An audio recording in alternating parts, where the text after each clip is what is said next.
Okay, I think we are live. One quick test just to make sure of that.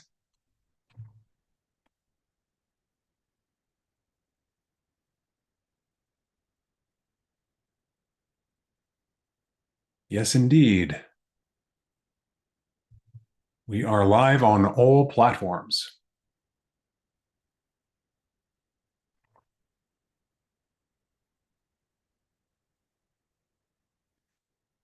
All right. Hello, everyone, and welcome to our Friday stream event. Today, I am going to be demoing a integration between TanStack AI and Golem. So Golem is an open source platform for building and deploying and running agents. And TanStack is a very large TypeScript ecosystem that helps developers very quickly build front-end and back-end applications, and also cross front-end, back-end applications. I recently had the pleasure of getting to know the TanStack ecosystem, and I came away very impressed by how much attention to detail there is in the design of TanStack.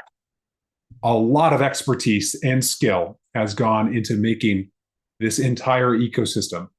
And so when I saw that TanStack had come out with a new AI library that was sort of fully TanStack idiomatic and integrated into that ecosystem, I knew I wanted to try and see if I could get TanStack AI running on Golem.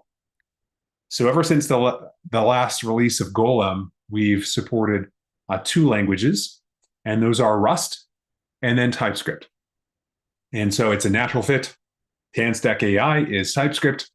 Golem supports TypeScript. So I wanted to know, could I get this running on Golem? And it turns out that there were a few hiccups along the way. There were a few things that had to be ironed out.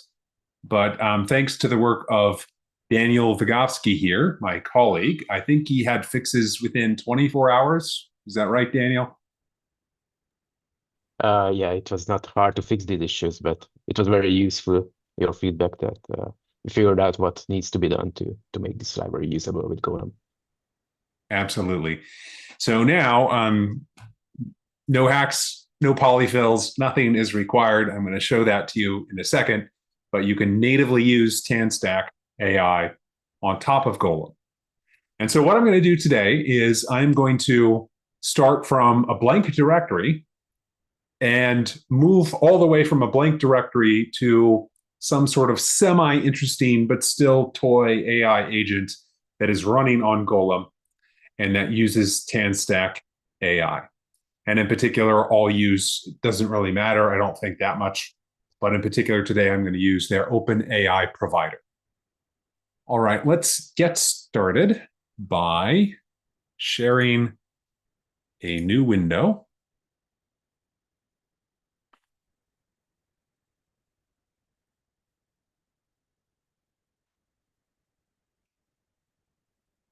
Let's see. Does that look good, Daniel? Can you see that? Yeah, we can see that. All right, fantastic. All right, so empty directory here. And I have already pre-installed Golem, and it comes with Golem CLI, which has a way to start the Golem server. I've already started Golem server. So Golem server is running in the background, but other than that, nothing has been done. So what I'm going to first do is type Golem new, because here I want to build a new application on Golem. And if I don't supply any arguments, it's going to ask me in interactive mode for all the arguments that I need to supply. In this case, it wants an application name. I'm just going to call this one TanStack Chat. It wants a language. We only support 2 right now. I'm going to choose TypeScript. And now it's asking for a filter. So I'm just going to go with the basic counter. There's some more interesting ones here, but I feel the counter one's more than enough. And then it wants a package name. Package names have to be in a certain format. So we call this one TanStack Chat as the component package name. And now we have a choice to either create the application as is or add more components. I don't need more components, so I'm just going to create the application as it is. All right, so it should be created. Let's just go ahead and take a look at the directory structure. So here you can see that Golem has created this from a template. There's a common TS section, which contains common parts of like build process and whatnot that would be common across all of our TypeScript components. And then in components TS, we have a single component here, which is TanStack Chat. And inside there, we have what you would expect from a sort of bare bones, minimal TypeScript project. Inside source, there's a single file called main.ts. I'm going to open that up and let you see what it looks like. Okay, we've got some imports here at the top, and these are all coming from Golem's TypeScript SDK. And then we've got some code here. This is an agent, counter agent. It's pretty much the simplest, somewhat interesting example of an agent you could do on Golem. And here we have a constructor name for the agent, which I'll talk about in a second. And then we also have a single function here as part of this agent that simply increments this private state value by 1 and then returns the new value as a promise. So before I go too deep into explaining what this does, I think it's probably worth trying to deploy this and make sure there are no problems. Let's go ahead and do that. We'll just go into the right directory here.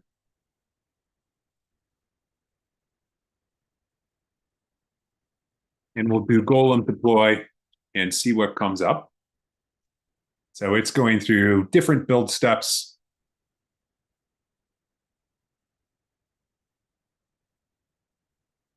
No problems so far.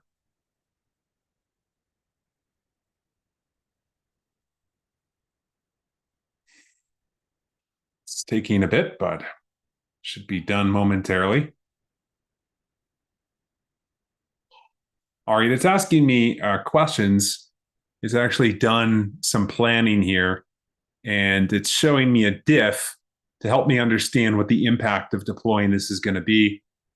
I can see here that we've added a new component, and this is old stuff I was playing around with.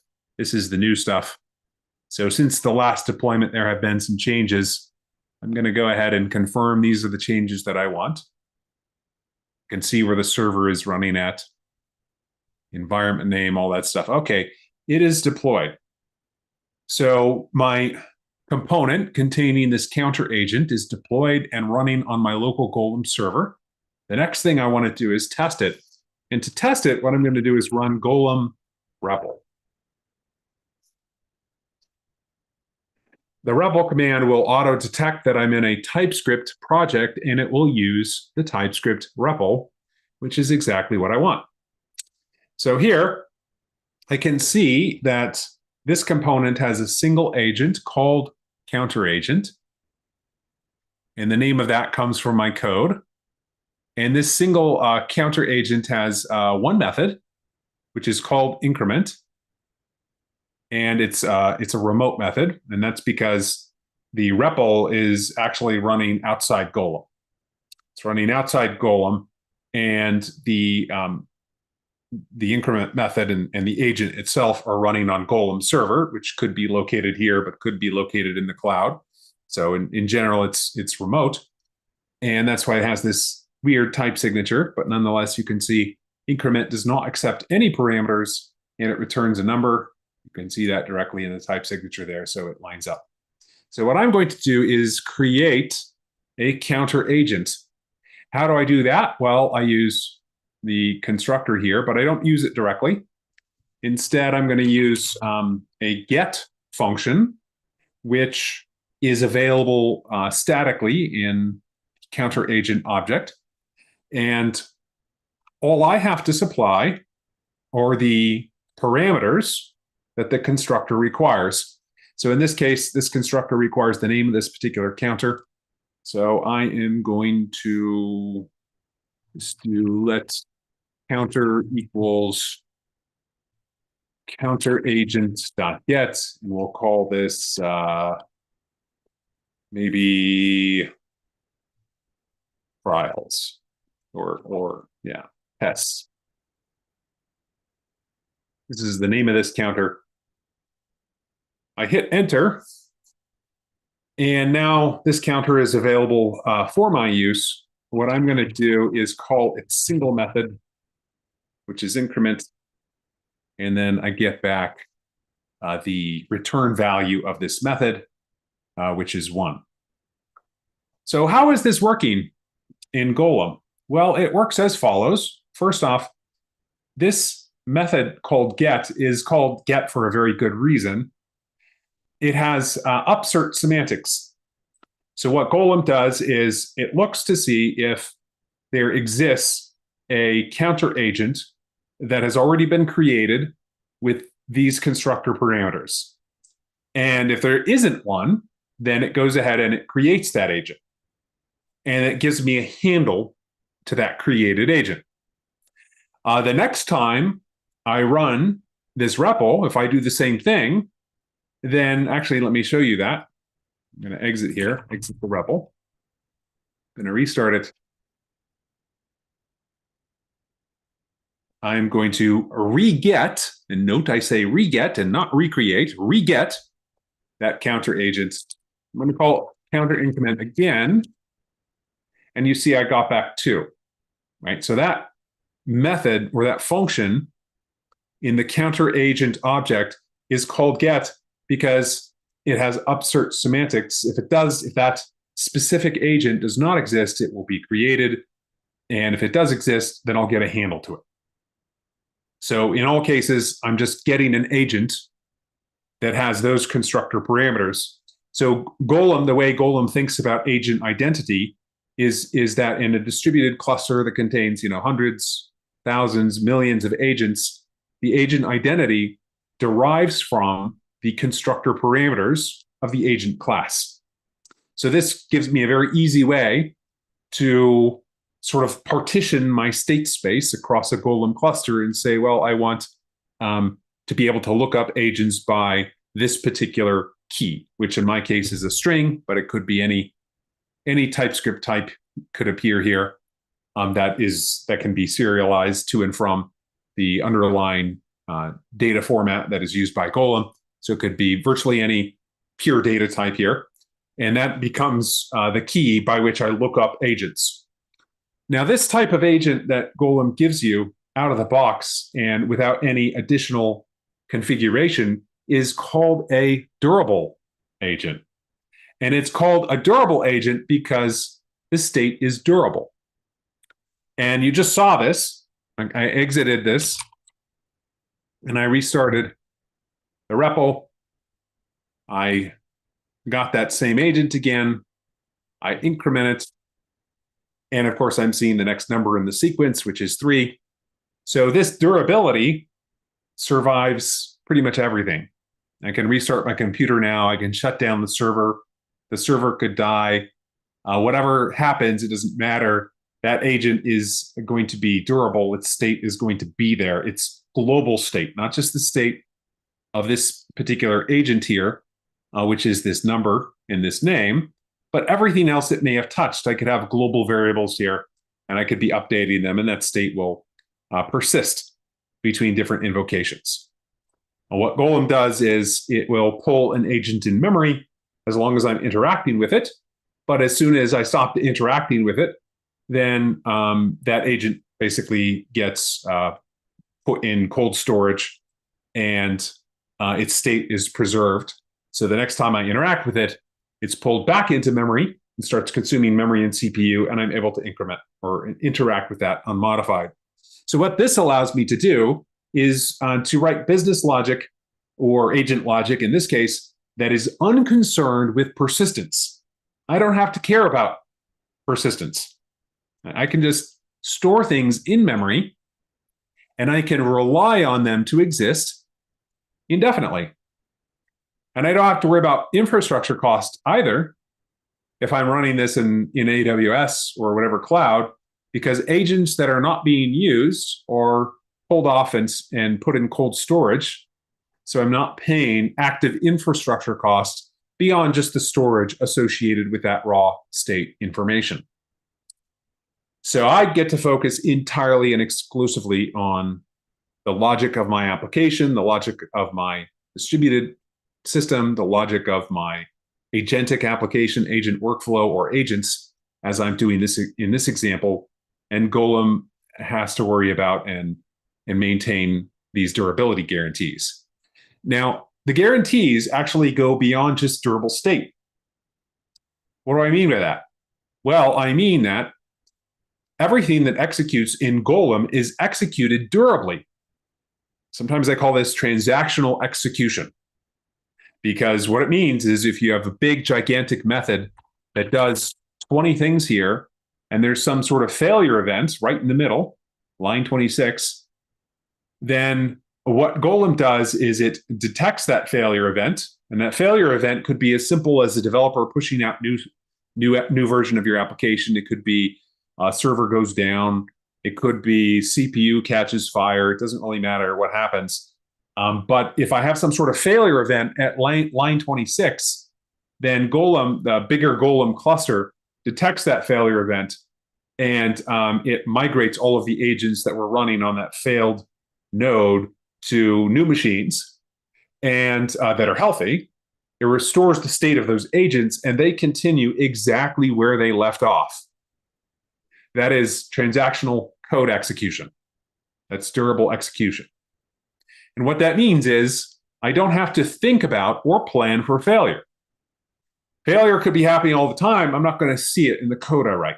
The only types of failures I have to worry about in the software I write are the failures of, like, this API. I called this API, and the API returned a 400 or whatever it might be. I have to worry about those types of failures. I also have to worry about my failures. If I throw an exception and I don't catch it, okay, well, I'm bringing myself down. But I don't have to worry about infrastructure failures. Server failures, all that stuff goes away. I'm programming almost like on an ideal machine that never goes down and whose memory is as durable as stuff stored in a database. So this is a tremendous simplification to the way we write software. And Golem, basically, it gives you superpowers when you go to write distributed applications that are highly reliable and highly scalable by default and transparently without me having to do anything. To get these properties, I don't have to do anything. I just write simple, dumb TypeScript code, and I get all these properties for free. Why do we care about that for agentic applications and agentic workflows? Well, because number one, agentic workflows and agents, they operate over long periods of time. And the longer something operates over, the longer time span something operates over, then more likelihood that something's going to go down, right? There's going to be some sort of problem. And if I don't want to have to think about that, then I need to use durable execution. And Golem has it baked in. You don't have to use any sort of SDK. It's just all the code you write is automatically durably executed. So it's fantastic for these long-running AI workflows and AI agents and whatnot. Also, number two, it's a tremendous simplification for me as a developer or for my coding agent, either one, because I don't have to worry about persistence.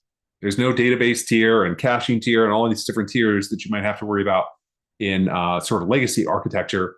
I can just store stuff in memory, like my my LLM's context or conversation history, or lots of other in-memory data structures. I just keep them here in memory, and I don't have to worry about that persistence at all.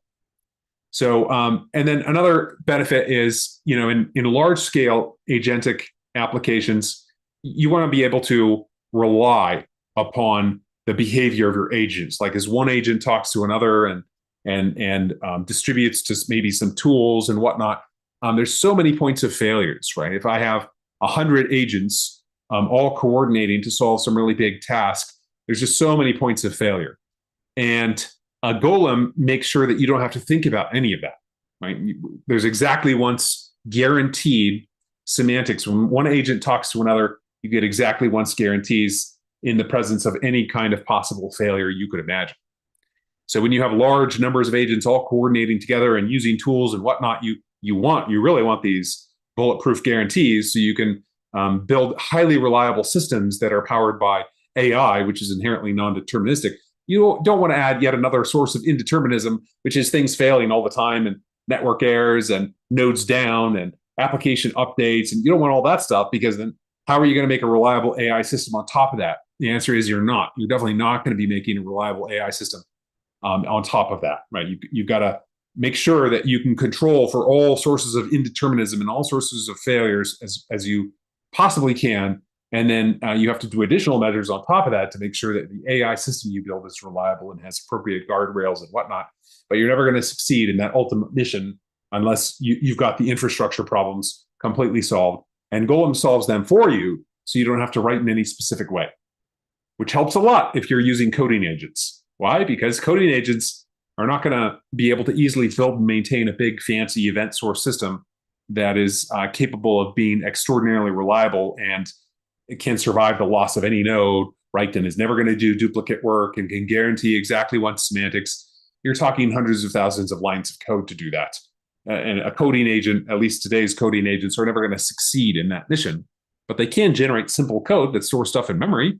And Golem gives you the guarantee that it all works perfectly, flawlessly.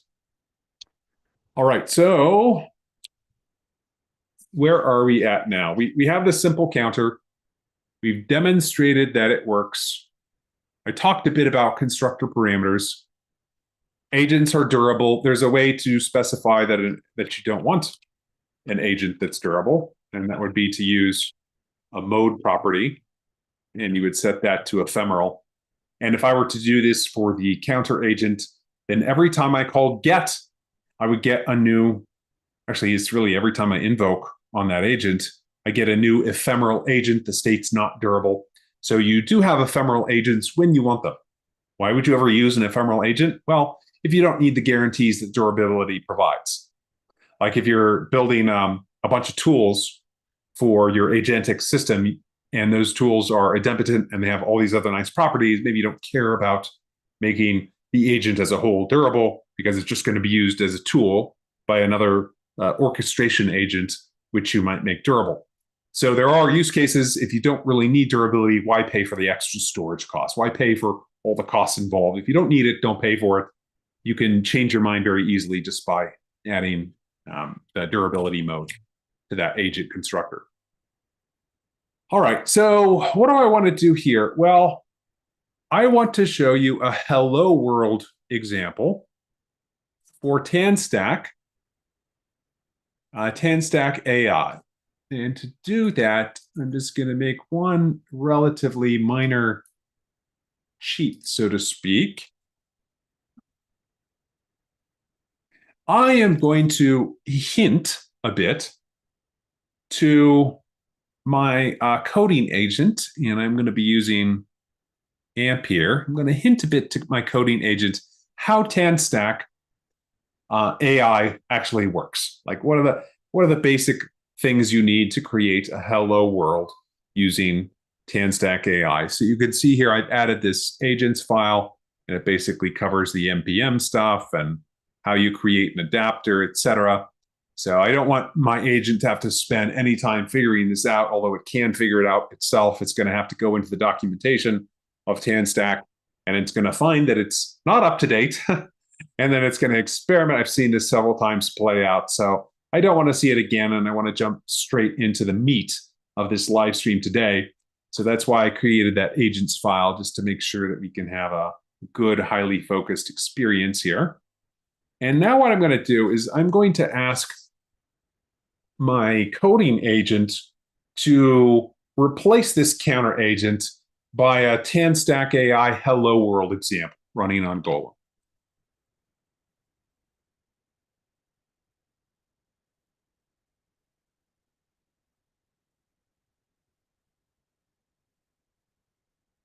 And I want to call it, well, I'll just let it figure out what to call it. And I'll see what happens here. So what we want is just like bare bones TanStack AI agent running on top of Golem. All right, so it's figured out that it needs to install the TanStack AI packages, which is great. It needs to update this file that I'm looking at here. And then it needs to make sure that there's an open API key in Golem YAML. And that's because when I go to deploy, we want to make sure that it's been deployed with an open API key.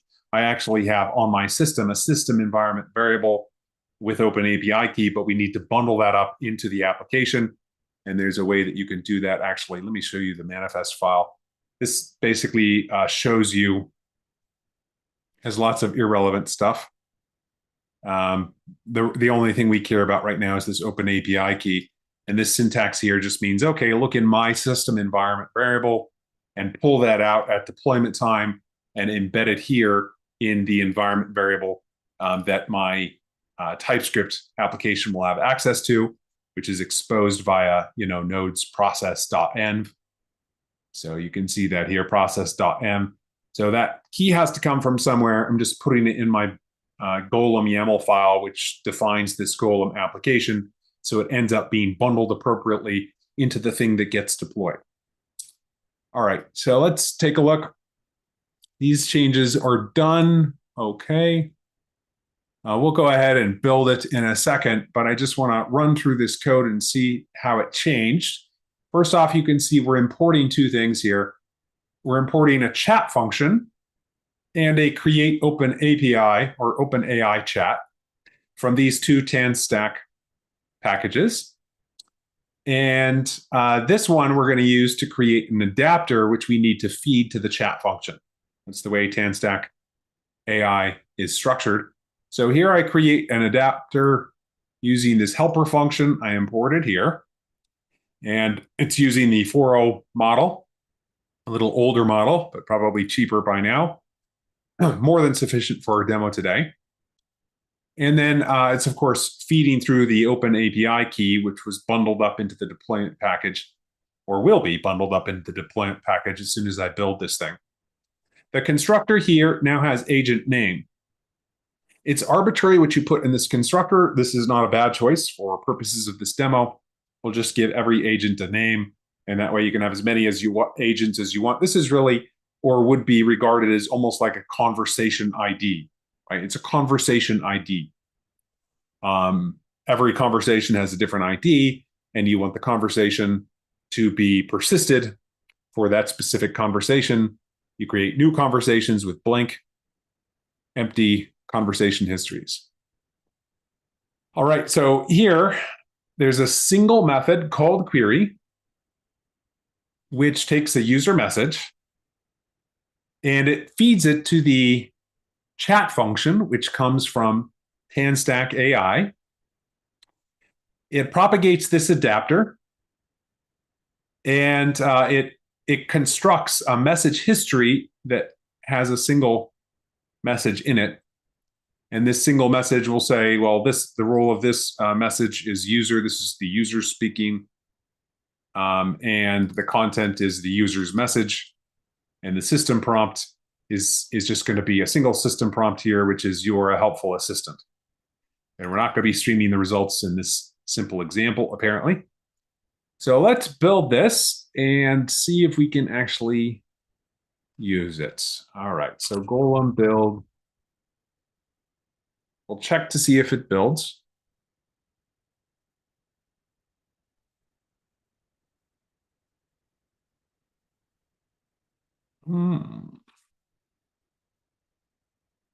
That is unexpected. Maybe just do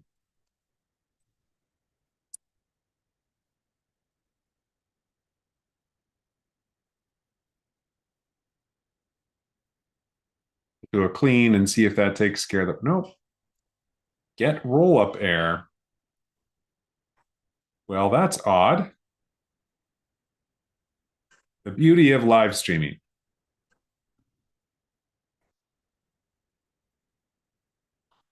I swear, I just tested everything I was going to do in here.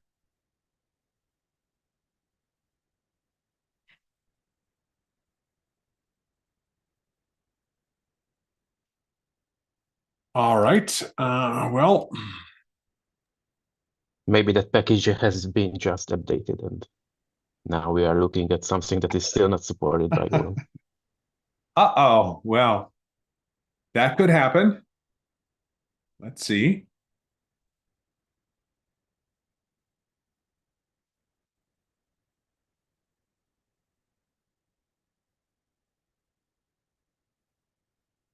So the common JS plugin, my agent says the common JS plugin is scoped to node modules, but partial JSON uses common JS export pattern that rollups common JS plugin isn't handling well with named exports. Don't necessarily trust that.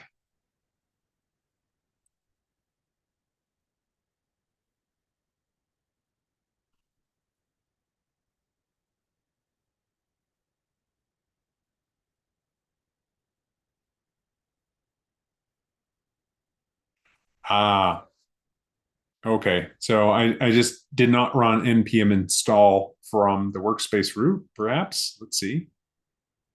Nope, that didn't fix it.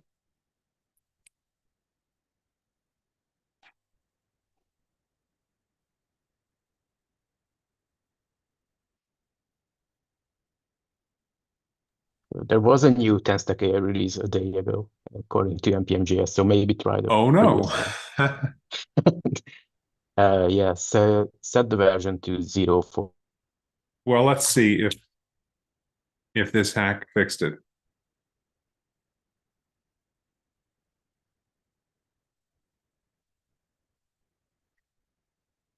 It fixed it. So what happened here?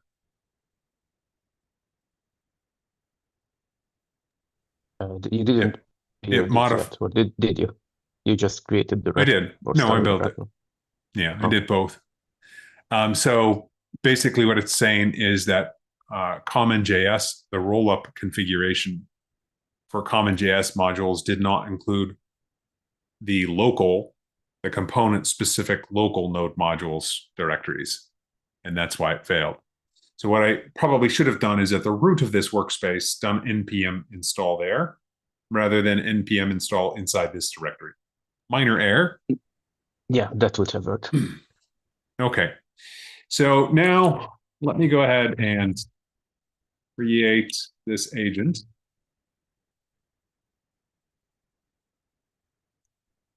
Or get the agent, I should say,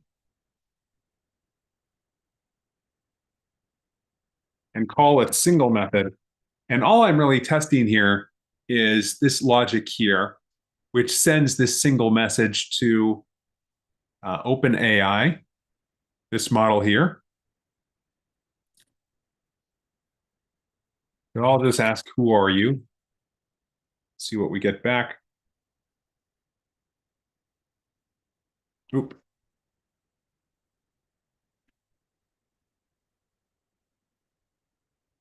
You didn't Oh, deploy it, I think.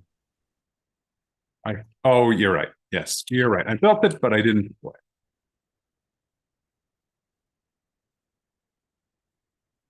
Let's try that again.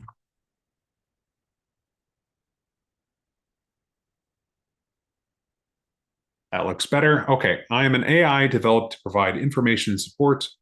I'm here to help you with any questions or tasks you may have. All right, not a bad start. So we've demonstrated that we can get TanStack AI running on top of Golem without making any changes to either. But our agent here is stateless. What do I mean by that? Well, let me actually ask it. What did I just ask you?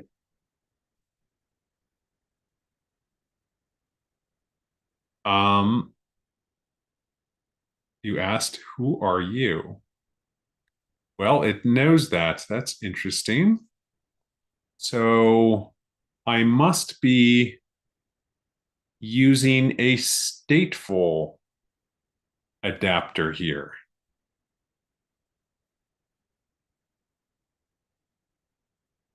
I'm actually quite surprised.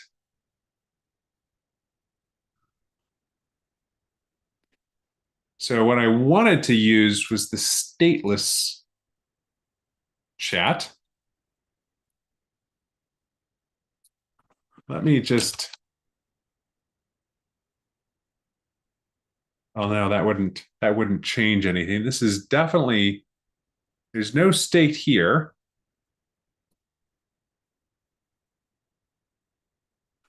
Um,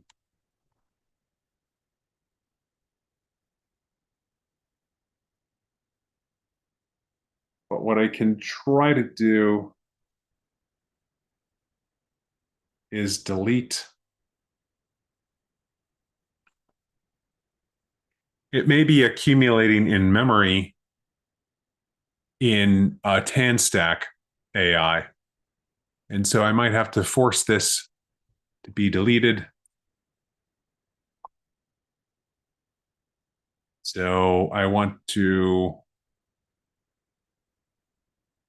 list them. And then I want to delete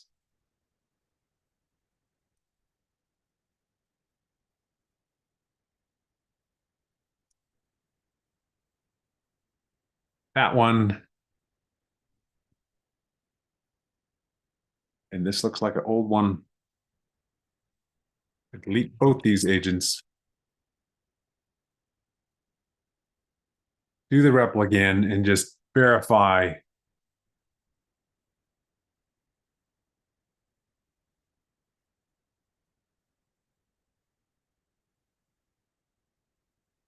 Okay, so this time I'm seeing what I expect, which is you asked me to recall your previous question, but since I currently don't have memory or access to past interactions, I can't remember what it was.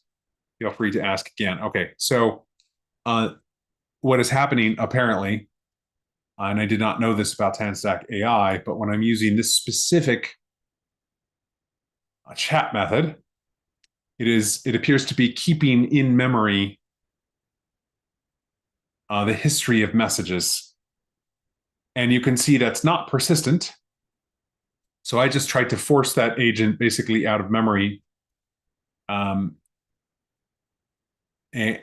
what I really want to do here is I want to maintain full control over the history of conversation that I've had with this agent.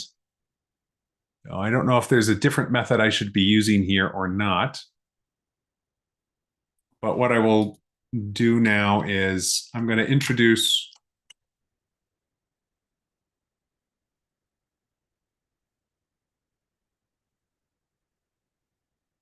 a history array, store all messages, and update the query method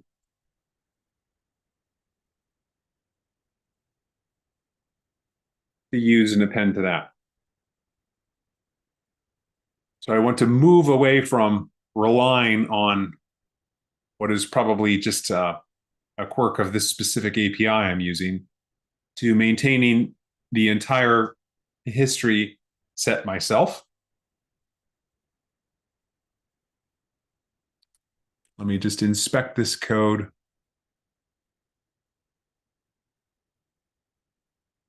And verify it's doing what I would expect. Okay, so we have a history array, which is going to store objects in this form. Every role will be user or assistant, and then we have the actual content of that text message. And then we pass a full conversation history in here. And this is still our system prompt. And then every time we get back a response, we're going to push that response onto our history and we'll return it here. So now what we're doing is we're maintaining a complete history of every message that we sent the AI, as well as every response that the AI provided to us. So with this, we have full control over persistence guarantees of the messages that this agent is keeping track of. And I will leave it as a to-do for me to investigate, which is a stateless method of chatting with an AI through TanStack AI. I don't know that off the top of my head.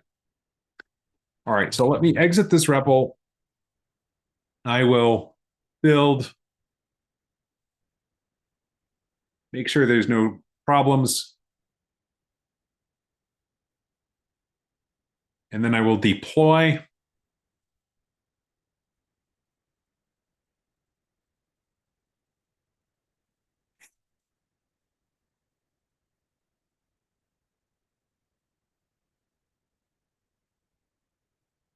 You can even do these things from the REPL, actually. You don't have to exit it every time. Oh, I've not used that. But let me That's a new deploy feature. it. Golem's changing to that. It's improving too quickly. Sorry about that. You don't have to apologize for that. All right. Maybe you can help me, guide me to stay in the REPL this time. Okay, so let's try this again.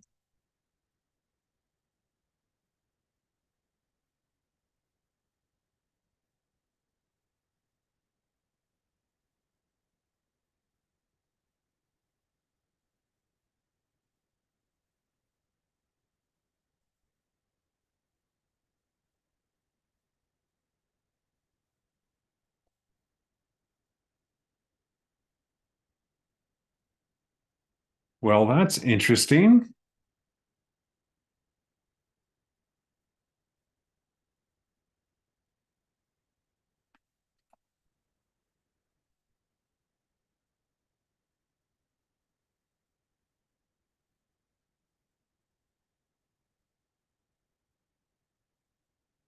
So we push that on there.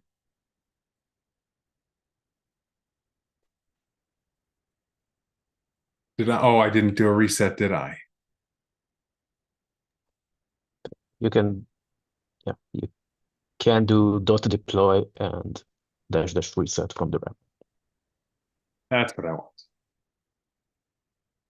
So this is a thing about Golem is that this agent, you're allowed to have agents that are running on old versions of your code. In fact, that's the default. So I made some changes here, but I didn't delete the old agent.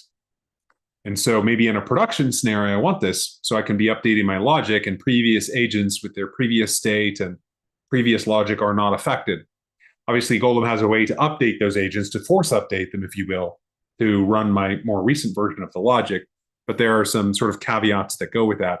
So Golem does safe by default, which is any existing agent that's running, actively running, we're not going to touch that. It's already been created. We'll leave it with its old state, leave it with its old logic, and only new agents will use your new code and have the new state. But in this particular case, I actually do want a new agent or to update the old agent to the new one. So that looks like it worked. And now I can see I have the same stuff I had before. So let's repeat this test and see if I get a different answer. Who are you?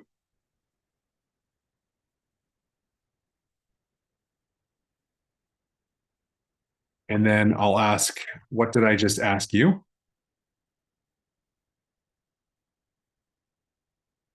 Okay, so now it's remembering. You asked, who are you?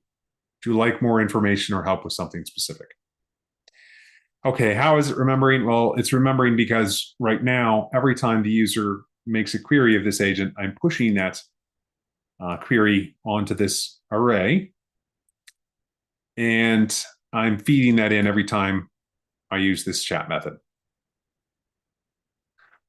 Okay, let's just make sure that it's actually persistent.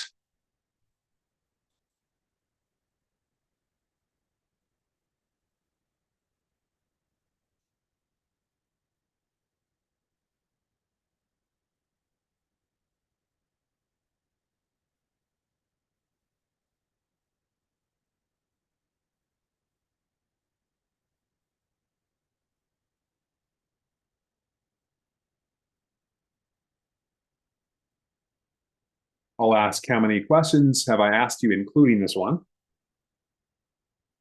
You've asked 3 questions so far, which is right, because I had 2 prior ones. Okay, so this appears to be working. What now? Well, this agent right now is, first off, it's invincible, as we would say in marketing. It's an invincible agent, meaning that it will always be running. It'll always be out there running. Its state will always be there. We don't have to do any persistence. If there's any failures, the agent will recover automatically on a new healthy node. So we've created an invincible agent with durable state.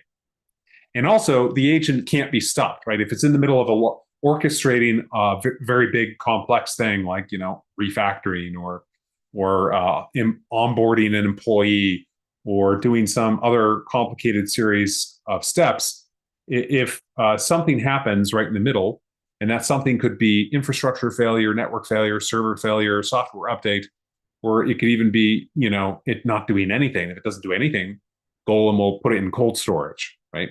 So it could be any of these different things. And no matter what happens, if that happens right in the middle of 2 lines of code, well, I don't have to think about that because Golem will detect that failure event and it will restore the agent with its state, its previous state, and it will continue executing at that exact line of code where the failure event occurred. So that's very powerful.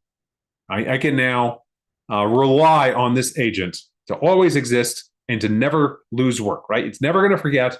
It's never going to lose work. It's never going to do the same work item more than once.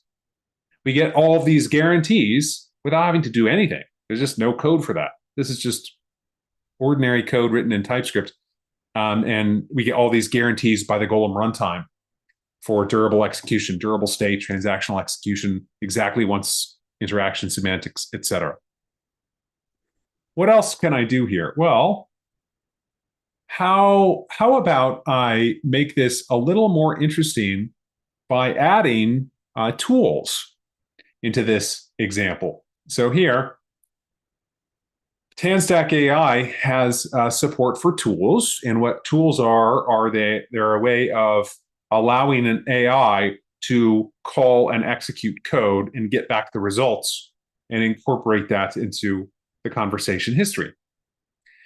So why would you want to do that? Well, it's great chatting with agents, but at the end of the day, we actually want agents to automate stuff that we would rather not do ourselves. So whether we're automating customer support or employee onboarding or code refactoring or whatever thing it is we're automating, we want the agent to actually be able to do things in the real world, which means we need to give it tools. And TanStack has a really great way of doing that has a lot of type safety. So what we're going to do is explore that by adding a new tool. And let's start simple. Let's just add a new tool for like rolling dice and getting a random number. So let's have my agent do this.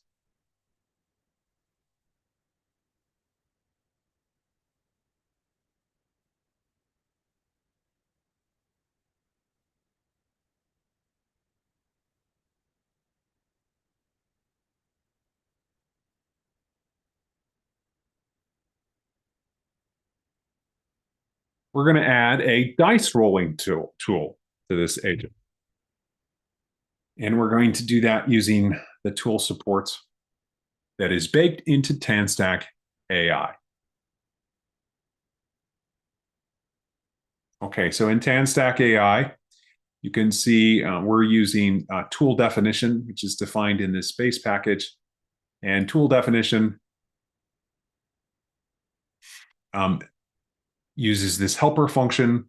We have a name of the tool, a description, and then we have to specify, in this case, using Zod schema, what the input to this tool looks like.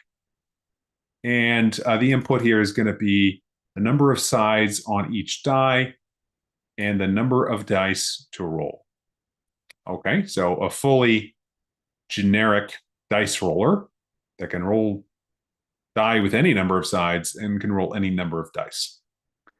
And then this tool definition, what it does is it creates a little description for the AI's benefit of how to use this tool. And then when we start using tools with our LLM, there's going to be like a little preamble, a little header section on there that says, okay, AI agent, you have all these different tools.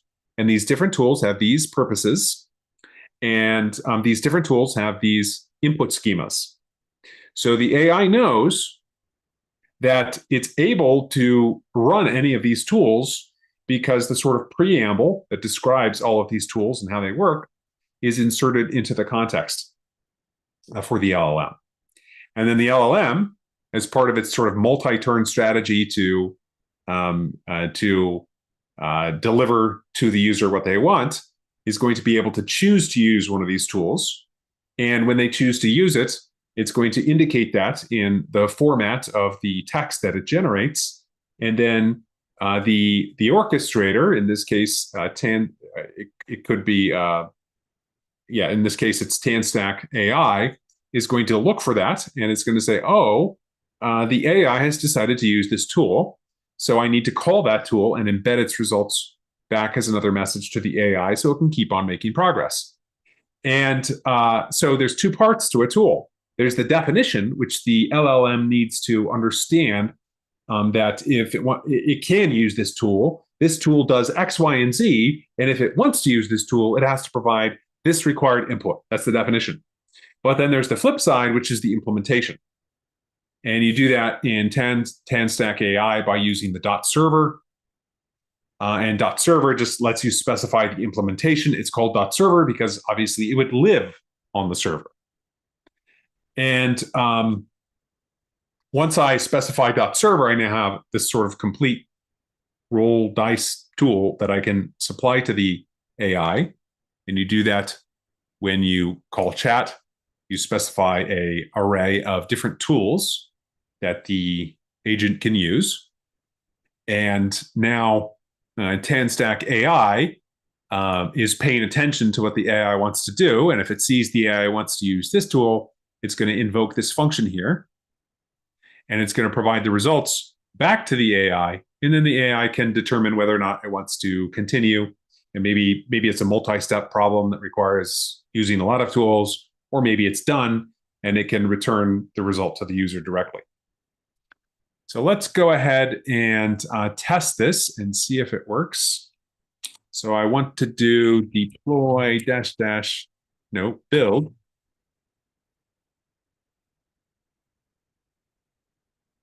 And after I build, assuming it works.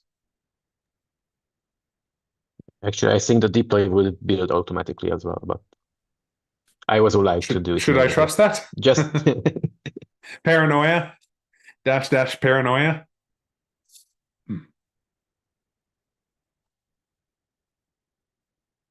Looks like it's working. Okay, so now I'm going to do deploy reset. Yes, yes, yes. Okay, so let's try this. Create this agent.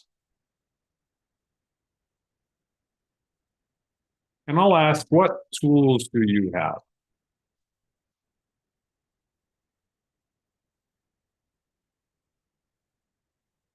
I have the following tools available: roll dice. So this tool allows me to roll one or more dice with a specified number of sides and return the total. So obviously it knows about its tool because that's part of the context provided to the LLM. And this information here comes from that tool definition. So now I'm going to ask the agent,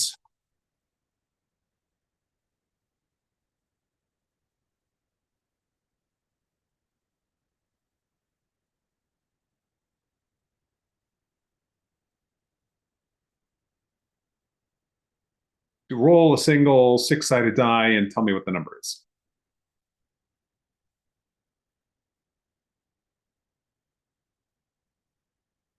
You rolled a 3 on the six-sided die. Of course, at this point, we don't know if the agent is actually invoking the tool or if it's making stuff up, because that's simpler. So I think what we should do now maybe is switch. We'll switch from the non-streaming API to the streaming API, I think, so we can get more, so we can log some more information and verify that the tool is actually being called. Or actually, Daniel, What's a quick way I could verify this just using the op log? Yeah, I think you can just write, probably it also works from the REPL, but although I never tried agent oplog or something like that. Let's try. Okay. Oh, Okay, I don't know what the name is, but we can use the CLI for now. This is a very new feature. Yes, and you have to provide the agent ID, right. Which would be which would be your constructor name with John. TanStack chat. Although I think it's using the kebab case for the constructor name temporary for limitation. historical reasons. Yes. This will be changing. Right now you have to use camel case for this. Yeah, and you missed the oplog Oh, yeah. command.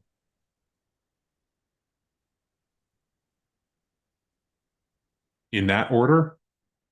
Yeah. All right. And now we have to look for a random call. It will be a call like this polling and stuff. And actually you can run it again and pass a filter. You don't even need to use grep. We have a built-in search functionality. So I think you just let's type random or something. And then filter random. It's very random. I don't know the names. We have to. Where is David when you need him? Is in the chat.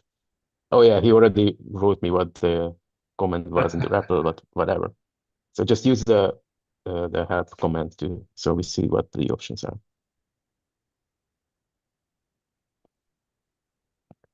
And it is query, sorry. And it accepts complex through query things as well, but we just write rand or random. Yeah, here it is. Okay. Well, the agent did not cheat. It looks like it legitimately invoked our tool. But let's just refactor this.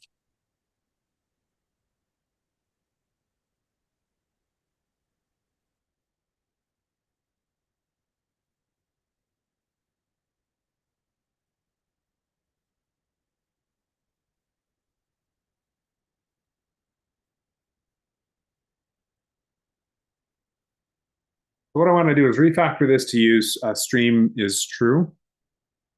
So we can get the individual chunks back out, which have more information on what the agent is doing.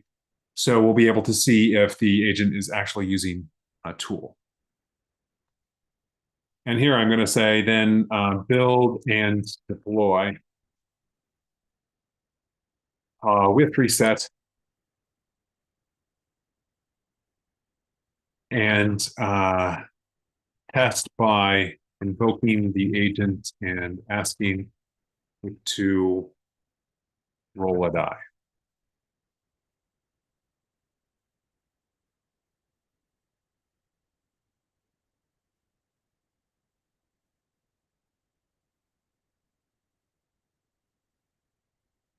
Okay, so this looks more complicated. What we're doing here is we're setting response equal to an empty string, and then we're switching on the chunk type, and there's different types of things we're looking for. Tool call start, tool call start, tool call end, and then the text message content. Otherwise, things are more or less the same. If we see this, we'll just keep on appending this to response, so we'll get the full response. So my coding agent has already deployed this. And this is the standard output. So it's already run it using the REPL, or rather using invoke. We can see here that its question was, roll a die for me. And we can see the tool call started, roll dice. Tool call ended, roll dice returned rolls, 2, total 2. That's our tool returning this result. And then stream closed, finished, etc. invocation results in await format, you rolled 2. All right, so we have something that works, and that is using a tool. We're going to make this much more interesting in a second. We're actually going to add maybe more tools, as well as the ability for one agent to call another. But before we do, we are going to take a short 5-minute break, and we'll see you momentarily.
All right, I am back.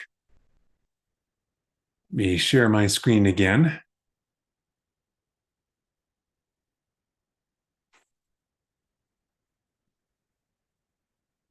And grab a bit more coffee.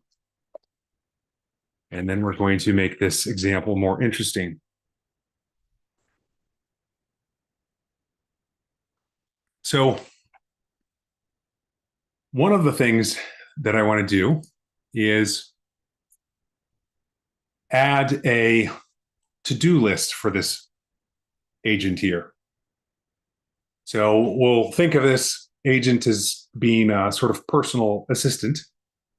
And so I can talk to it and I can ask it to roll a dice for me, but maybe I can also ask it to add a to-do. That should be quite simple. Why? Because we can maintain the to-dos here in memory. And we can just write very simple logic to go through them and maintain that list of to-dos in response to what the user is doing. So let me go ahead and describe this.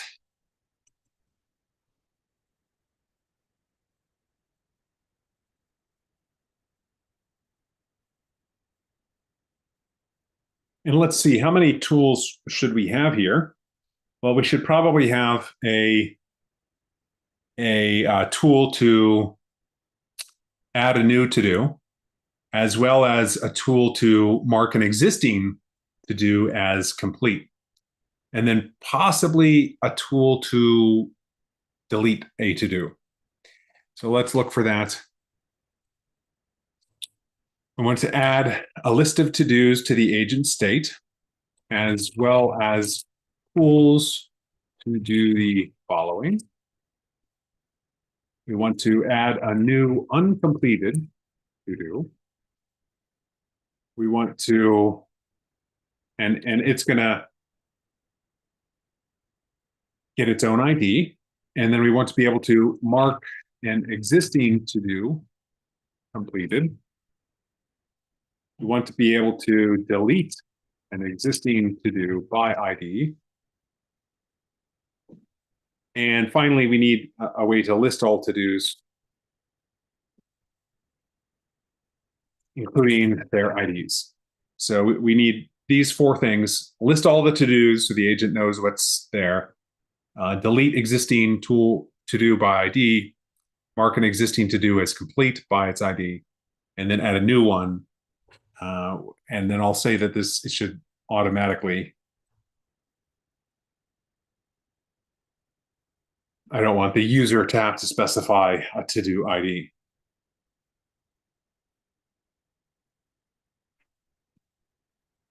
So let's just try this prompt and see what we get back from my coding agent. If it's not exactly what I'm looking for, I can always modify it. So yeah, we've been looking for a to-do type and a to-do schema.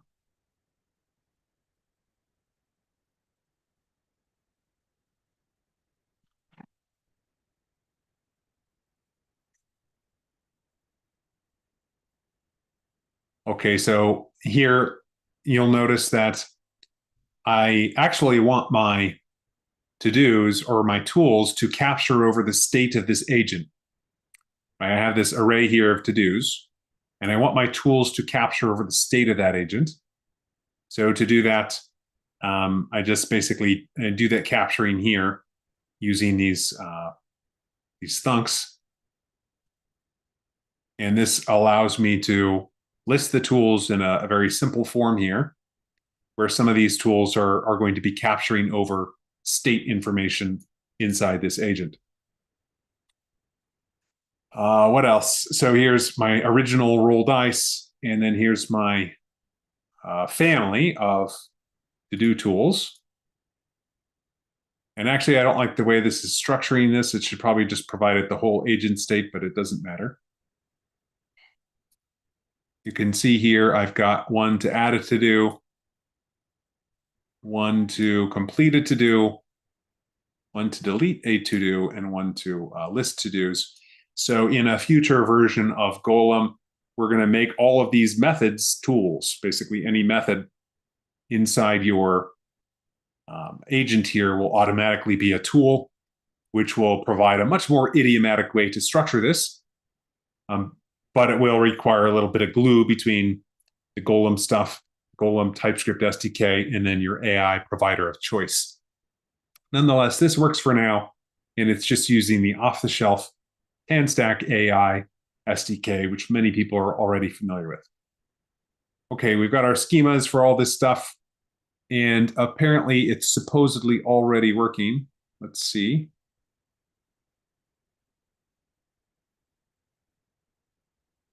Let me actually test that for myself. So I don't know.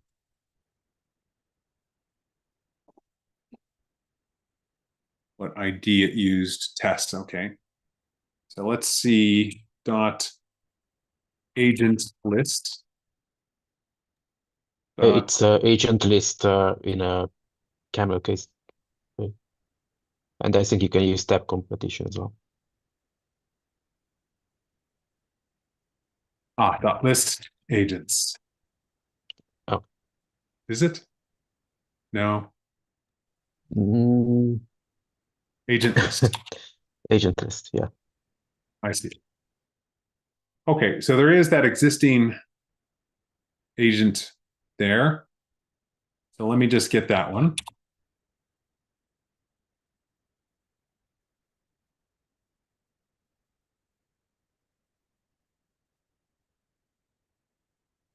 Oh, yeah, of course. And now, what should we test? Let's ask it to tell us our to-dos.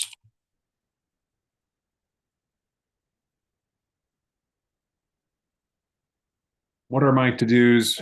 Here's my current to-do list. Buy milk, walk the dog, write tests. Okay, nice. And let me ask it to, I just bought milk. Complete my to-do.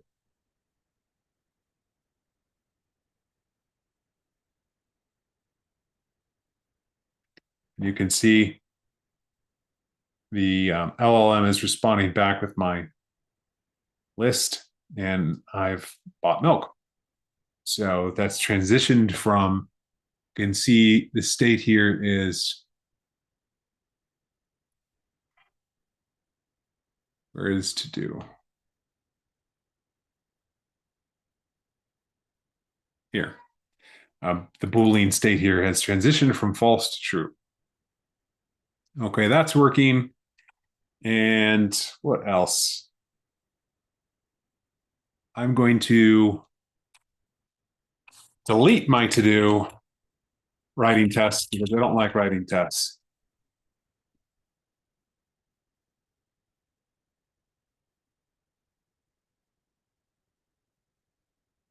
And it's gone. So in order to do that, the LLM would have had to do a multi-step process because it would have had to see what my to-dos are, including their IDs, by the way. In fact, let me see if I can get it to leak information on the IDs.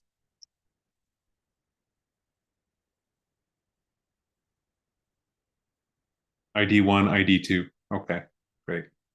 So this is just a simple counter here. All right, well, I have now a durable agent that can keep track of my to-dos and that can manage that to-do list. It can also roll dice, etc. Which demonstrates, I think, a tool usage sufficiently. But what I would like to demonstrate now is actually one agent talking to another. And I will think about it like this. So let's say we're all at we're building a agent for use inside a company, or maybe use inside a family, like whatever, something like that. Maybe we'll use the family example, right? We're building this platform and everyone gets a personal assistant. Everyone inside our family gets a personal assistant. And this is the personal assistant here. We're building it. It can do things like manage to-dos. But we might have a use case for me adding a to-do to my son's to-do list, right? I want to say, well, you need to take out the trash. Take out the trash, right? That would be a to-do I would want to add to his list potentially. So you can see a use case here for, despite the fact that everyone in our family has its own agent, its own conversation history, etc., we still might want one agent to be able to talk to another. And so let's build out that functionality now, which would be, I'm trying to think the best way to do this. I think the best way to do this, it's obviously going to involve, in Golem terminology, something called agent-to-agent communication. In Golem, you can actually call other agents. Let me just show you what that looks like. So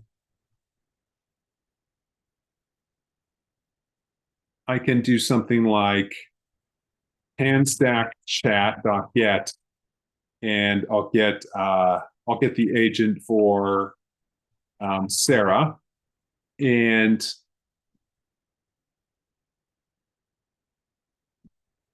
then here I have all of the same methods that I have on this agent. So I have test, which is the one I'm writing now, and I have a query.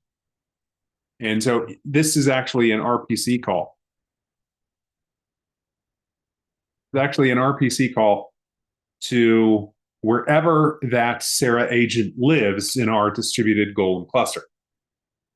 And every method, or rather, this is not an RPC call. This, I think, is just basically metadata. But this right here is an RPC call. And wherever this particular agent lives, where the agent is identified by these constructor parameters, that is where this message will be routed to. So I'm calling the query function here, and I'm providing the string input. You can see all of this is strongly statically typed. So agent to agent communication in Golem is statically typed. I can see what the types are. I won't be able to make mistakes because the compiler will stop me, which is fantastic. And I also get IDE autocomplete. Obviously, your coding agent doesn't care about that. But if you're poking around in there yourself, then you do care about autocomplete, and you get that right out of the box. And this is also useful for detecting protocol version mismatch errors and other types of things that might arise in a distributed scenario where you have lots of different agents all running potentially different versions of the same software. So that's how it works. And you get a guarantee from Golem that this is exactly once communication, even in the presence of failures. So if the Sarah agent fails midway because the server caught fire, or my whatever node is running my agent fails midway, doesn't matter. I won't see that. So that's why when I call query here, I actually get back a promise of a string. There's no promise of a string and maybe an infrastructure failure error. There's no RPC errors in Golem because RPC cannot fail. It will always succeed. Because if there was some sort of problem, Golem will see that and resolve that, and I don't have to think about that. RPC communication in Golem is guaranteed. And it's guaranteed to happen exactly once. So how do I want to expose this? Well, my idea is to have a tool that sends a query to another agent and expose that to this agent. So I don't know if that's going to work. I haven't tried that, but let's go ahead and try that. Let's add a new tool which allows our agent to query another agent, identified, of course, by the agent's constructor parameters equals agent name. This will allow our tool to talk to another agent, or sorry, our agent talk to another agent and get back the response using this new tool. Let's see how this goes.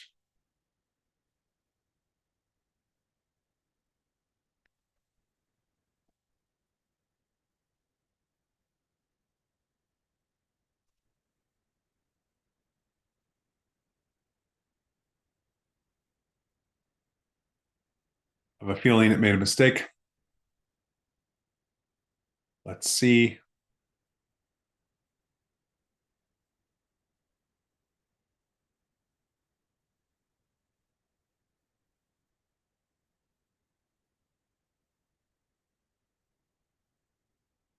I need to reopen that because I made some changes I do not want to keep.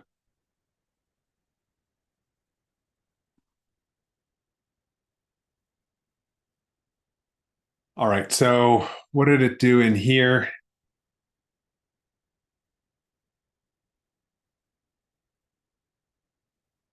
It has roll dice, it has all the to-do tools, and then create ask agent tool. See, I'm alarmed that it's using this name here because this is not this agent name. Let me just see what the implementation is.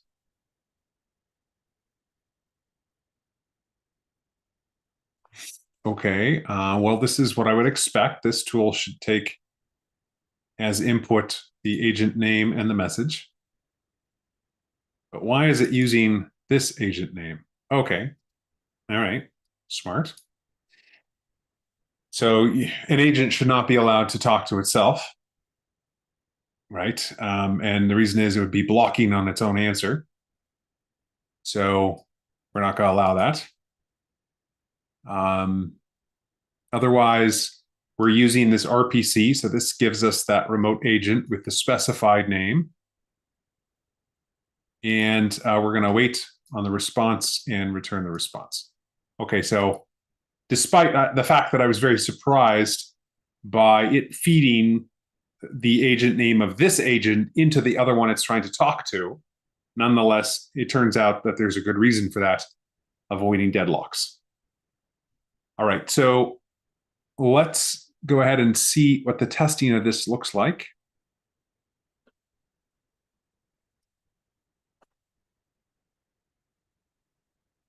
Okay, it didn't test it. That's fine. I'd prefer to test this one myself. Let's see.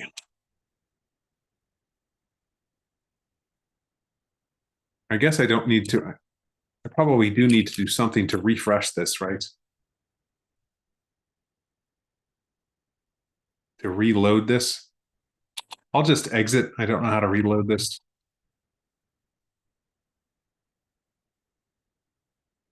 Okay, so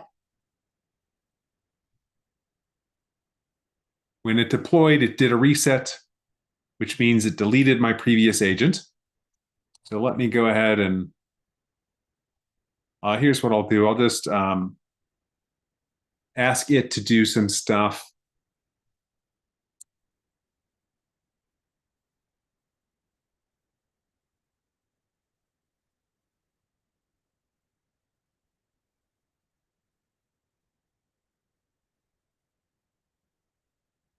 Make two agents. For each agent, add a couple to-dos and roll some dice.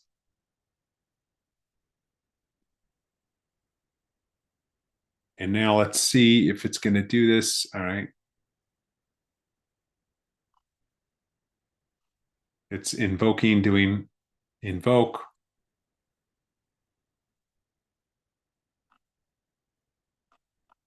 Looks good. So Alice has two to-dos, learn Golem and build an AI agent. Bob has write documentation and fix bug 42. And they both roll dice single time, it looks like. So that's perfect. So that means when I do list agents, I should, agent list. I see two of them, Bob and Alice. That's fantastic. So let me do Bob equals TanStack chat Bob. Oops, not yet. And Alice is get Alice. So now I have Bob and Alice. Let me query Bob and say, what are my to-dos?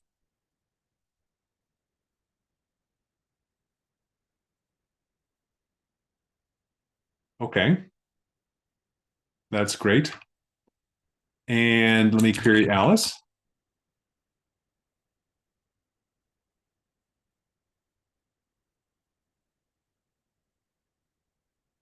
What are my to-dos? Okay, fantastic. And let's test our agent-to-agent communication. And how we'll do this is we'll ask Bob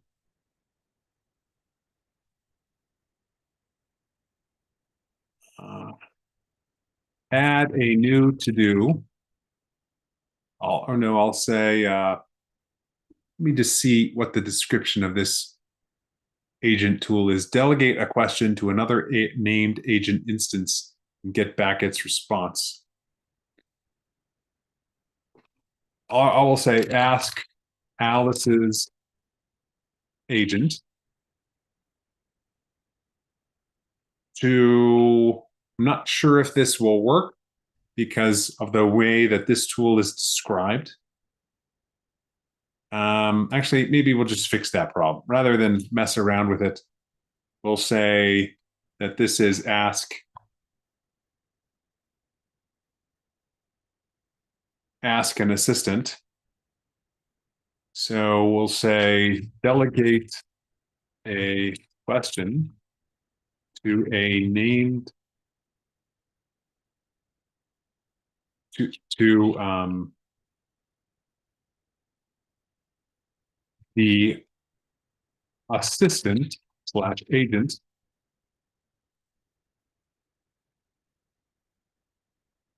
for a particular person and get back its response.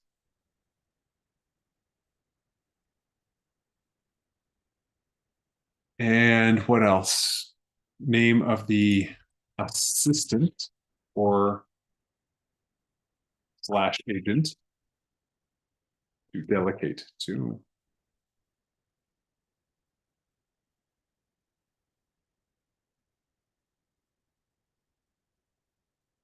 I'm going to say request rather than question.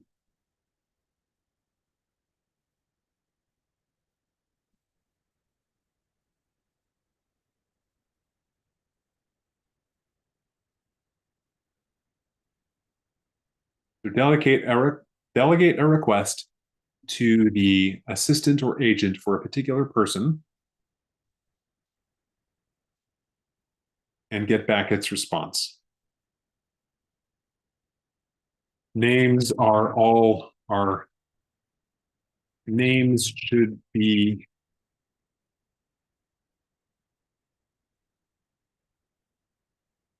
canonicalized by lowercasing.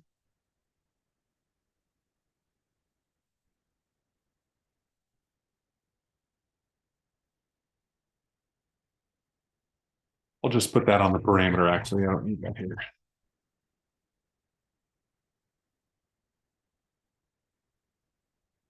And removing punctuation.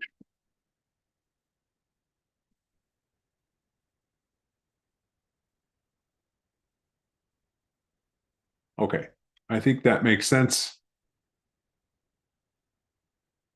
Let's go ahead and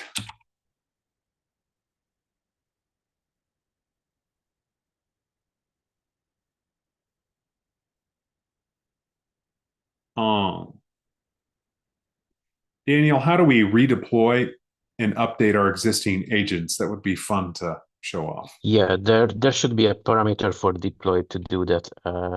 Maybe tab completion will show it if you start with deploy and then start writing something. It should be update update agents or redeploy agents. That I'm not sure which one. Maybe the help will show if you first run it with --help. Right. I mean, dot deploy help, and maybe it gives us a hint. Or maybe I get a hint on Slack in the meantime. Use your personal --help, David. Updates existing agents with auto or manual update. Okay, so it's update agents.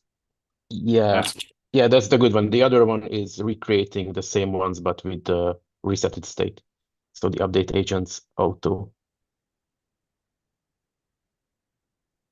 Just auto, I think, or maybe auto.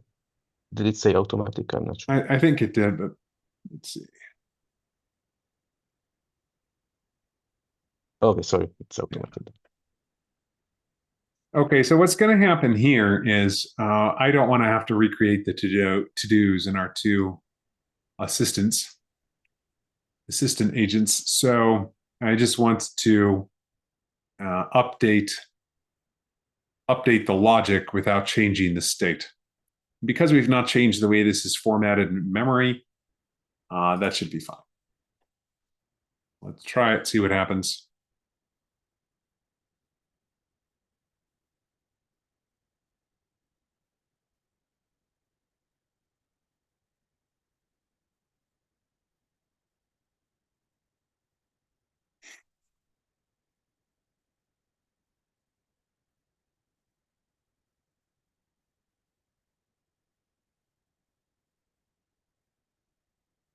Yes, yes, yes. That's definitely what I want.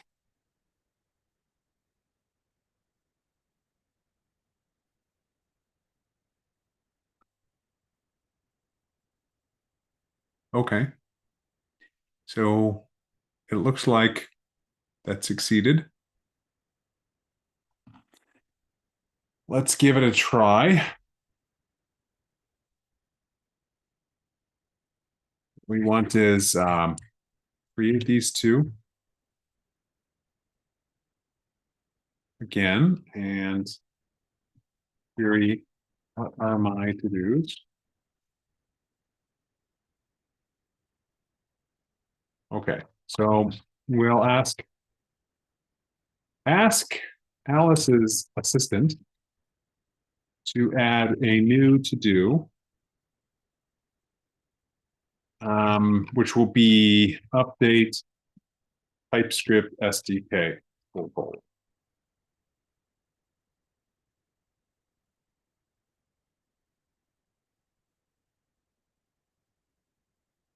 Again, can we really trust this? Alice's assistant has added the new to-do. Well, let's see. We'll go back and ask, what are my to-dos from Alice's perspective? And it's there. So it's working. So here we have an example of one agent talking to another and getting them to do something with its local state. And then we independently checked and verified that Alice's state was in fact updated, and that's the case. And we could see all that in the agent op log if we wanted, or we could insert more logging messages here and see them in the console. Right now, there's it's just this stuff being logged. Actually, I'm not even sure. Do we need to run verbose mode to see that? Or is that just not shown in the console currently in the REPL? It's not shown in the TypeScript REPL currently. It's actually been implemented this afternoon, so you are not having the latest version yet. I'm half a day But late. it will be. So the old REPL, which was not TypeScript, was Yes. showing all the Yes. output between invocations, was and nice. that's going to be available as well in the TypeScript mode. Yes, that's fantastic. All right, so we have a moderately useful agent here that can roll dice, maintain a to-do list, and also talk to other agents and ask them to do stuff. And all of this implemented with less than 200 lines of code, just 160 lines of code. And we have persistent state for our agents, so our agents will never forget. In fact, that's a frequent hangup that Golem developers encounter is the agents don't go away. They're always there, and they always have the same version and the same state unless you choose to update their version or clear out their state. Golem is, after all, a durable agent platform, so it shouldn't be too surprising that all of this stuff is going to stick around forever. So we get that property for free, our agents never forget. And we also get another property for free, which you don't really see the utility of in this toy-like example, but that is our agents will always will have transactional code execution. When they're in the middle of something, if there's a failure event, then they will continue at the point where the failure event was. And that will be totally transparent to the outside world. And things like Golem, one agent talking to another, have exactly once interaction semantics. If your agent was talking to the outside world, like a Stripe API, and charging a user's credit card, right? If you had an agent that was doing something like that, then that too would be exactly once, even in the presence of failures. And that happens because Golem supports independency key headers on outgoing HTTP requests. And Stripe is one among many different APIs out there that has support for idempotency keys. So within Golem, you always have that guarantee of exactly once interaction semantics. Between Golem and an outside service, you have that guarantee as well, exactly once interaction semantics, providing that service supports idempotency keys. And a lot of the important APIs that do serious stuff, like charging a user's credit card, do in fact support idempotency keys. So what does this mean for you as a developer of agentic workflows or AI agents or AI automation? It means that you, or in this case, like my agent did half the coding here, right? I didn't write all this code. I had my agent do this. You or your agent can write very simple, straightforward code that is enterprise grade in the sense that all of the agent's memory is going to be persisted. I don't have to do anything. And it's as reliable as if I sort it in a database.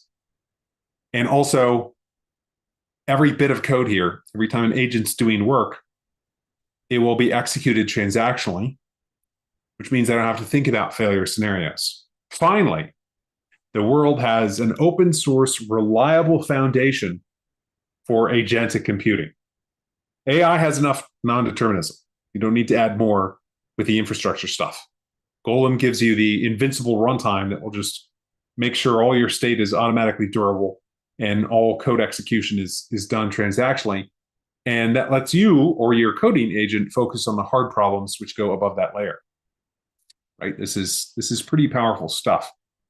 And it's actually quite a pleasant experience using TanStack AI. I think you can see here, this is actually very, very nice. It's beautiful, beautiful stuff. You get strong types when you're implementing these functions that do the tool, whatever the tool is supposed to do. You get strong types, you get validation. These Zod schemas are used to generate the typed inputs that the LLM needs to know about in order to generate data in that format. So you get this sort of out-of-the-box package with TanStack AI that's very useful, very simple, doesn't get in your way. And it actually has support for much more than just OpenAI. It has support for all the major providers, and it also has provider-specific features, which is one of its selling points, is like if you need to use this specific feature that's only available from this model provider, then you can use it. It's there, and the types infer, you get IDE autocomplete. Your agent will know if it's writing code and not compiling that it made a mistake, and it can fix that mistake. So you get all these nice properties from using TanStack AI. And Golem doesn't have any of that stuff. Golem is the runtime, durable runtime, and then the agent scaffolding on top of that. You can use TanStack AI in any way you want. Personally, I had a great experience building this with TanStack AI, and I would definitely recommend it. The one thing that we need to do as sort of maintainers of Golem is make sure we have better support for tools, right? There's a little bit of boilerplate, you can see that. And also Golem knows about the way we implemented the TypeScript SDK. It knows about all of these methods. It knows what the structure is of the input and output types. That's picked up in this agent decorator here. We know what the constructor is. We know what the methods are. So in a future version of Golem, you will automatically get as tools or available for introspection and use as tools all of the methods of the agent itself. So you won't need any of this boilerplate around the schemas and even the descriptions, right? The descriptions are going to come actually from the description of the methods on here. You didn't see that, but there is a description thing that you can use that's imported from Golem.